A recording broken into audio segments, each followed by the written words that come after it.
Hey guys, yeah, it's Sunday already. Weekends go by too quickly. I actually was out earlier today. I was actually over at Costco. I had to get some stuff over there done for my mother. Had to pick up some chicken, some cat litter, and cat food and all that, just for the cats that we have here at home. Also picked up some lunch there. Their hot dogs, the Polynesian hot dog. Polish hot dogs are the greatest thing over there for $1.50 with a drink, and we also bought some fries there at the same time.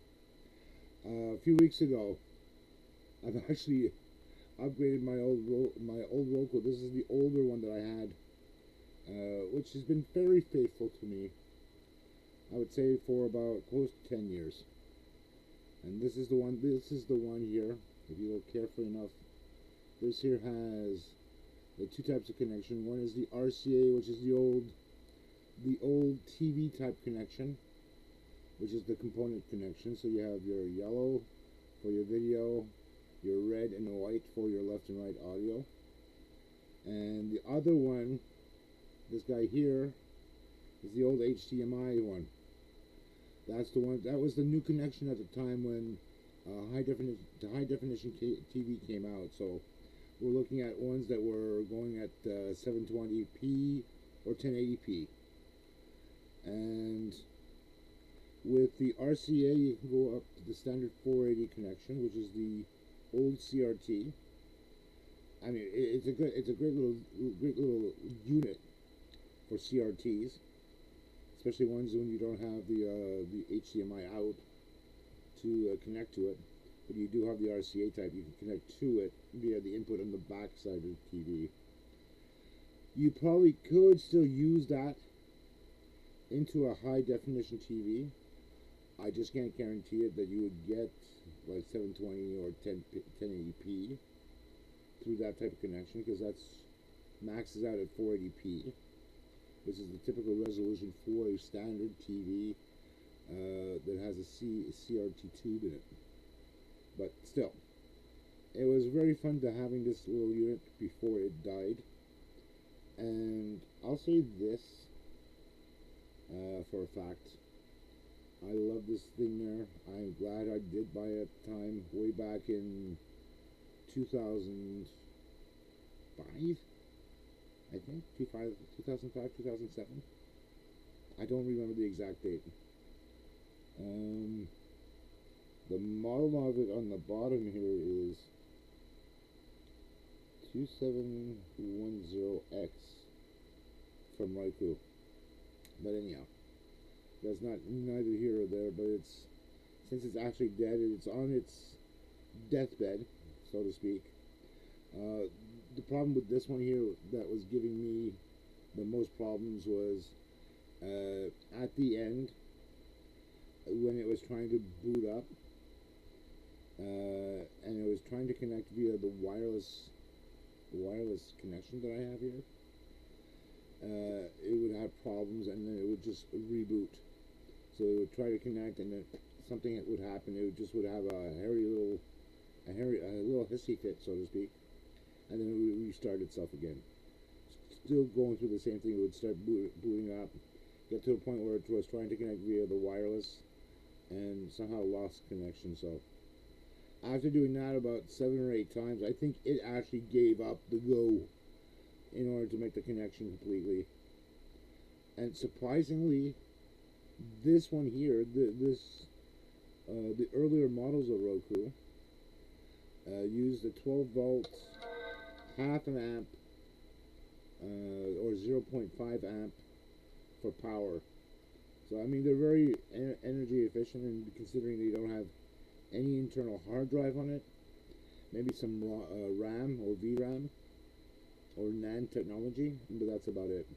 But it's nothing super large in regards to this, just enough so it can actually work, and you can save your channels that you have on here, like meaning which channels you like to view, but it's also coming off from the cloud as well. So this one here is actually my first one that I actually bought from Roku. and it lasted me that long. So 10 years is quite a bit of a run for something like this for myself. And holy shit, it's even marked with the number one of it. Holy crap! Well, we'll see. I still have the power supply for this too. What I may do is I may speak with a friend of mine who's into electronics, much more than I am. Maybe it might be a resistor, transistor, or something like that, or it could be also the microprocessor that decided to go belly up on it. I just don't know. But I'll leave it up to him to actually see if it's actually worth repairing. I don't think it is personally, but it's better than nothing. So we'll leave it at that. But overall, my new system that I put in, which is a lot better than this one, it's the dimensions of the newer one is slightly bigger in both ways, and probably the same in thickness, but it only has HDMI connection on it, up to 4K on that, so that's perfectly fine for me. It also has on the newer one the 10100 networking connection, so you actually have it hardwired in. It's rated either for 10 megabits, depending on the switch that you have.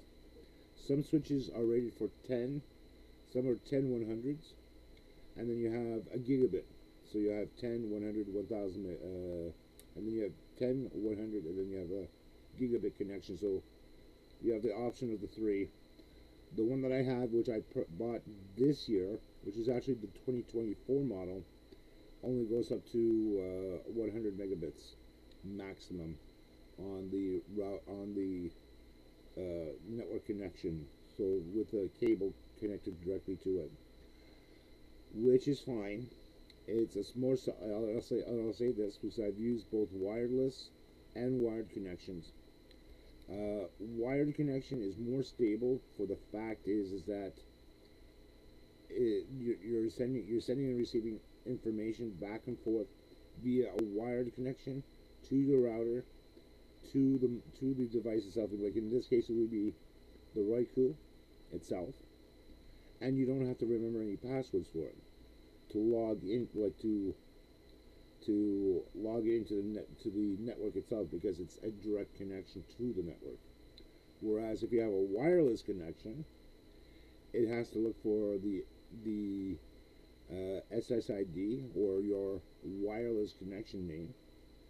Once it sees that, it'll try to reach out to it and then say, okay, I need to connect onto here, and then it'll start saying, okay, to the router or to the DHCP server that's in the router, what's the password to log in, and then do the verification via a wireless connection in order to connect properly and then establish a connection between itself and the router itself. Whereas the network connection, you don't have to worry about that because it's a direct connection and it doesn't care. So long as it can reach out to say, give me an IP address to connect, so I can be able to view or stream stuff going from whatever thing that I'm watching on TV to what I want to see on TV, then it's not much of a big problem. But I still like these guys no matter what. And it's better, I find it's better off than with the current cable system that we have here in Canada. In the province of Quebec, we have basically two service providers. One is with Bell, and the other one is with Videotron, which is the cable one. Both do offer fiber to the home for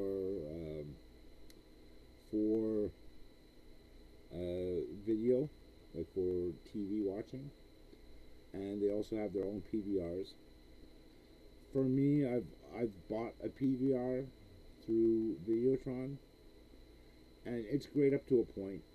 And I've done plenty of recordings over the years, and I actually had a PVR actually die on me, and it wasn't because of the hard drive. It was actually the unit itself, and that was after 6 or 7 years of actually running it continuously, 24 hours a day, 7 days a week, and doing a lot of recordings. on it. So I had a lot of stuff on the hard drive. That was a 2 terabyte hard drive in that son of a gun. So you can get quite a bit of recording onto it. And I had specific TV shows that I like Disaster DIY, Homes on Homes, Homes Inspection, things like that. Those were the classic ones that I enjoyed watching. Now I can actually watch that on my PV on my Roku, so I don't have to worry so much. And most of the stuff that I have on Roku is basically free. So I'm not paying any subscription at all. Even though when I first logged into, when I had to create my account on Roku, yeah, you have to create the account and also you put in a credit card. But if you know what you're looking for, is you can find it mostly in your free channels that they have on Roku themselves. And I like to say this as personal preference because I've done my research on some of the other ones. I prefer the Roku one because it's more user friendly on the graphical interface, and you don't have to have a science degree how to roam around it. The only thing you have to worry about is like adding channels to it, because that's the only minor thing where it will ask you for like a password to actually accept the terms and conditions. And they're depending on the channel itself, they will say you require a subscription fee, which then you will have to pay for. I look for ones that you don't pay for anything on it and it's free. Fine, there's a couple commercials at the beginning or throughout the series. It's not a big deal. I don't mind that. At least it's not as bad as it was with the standard TV from both Videotron and from Bell Fiber. Those are the worst ones because you'll have like 45 minutes of actual TV to watch, and part of that is mainly commercial, and that bugs the living hell out of me.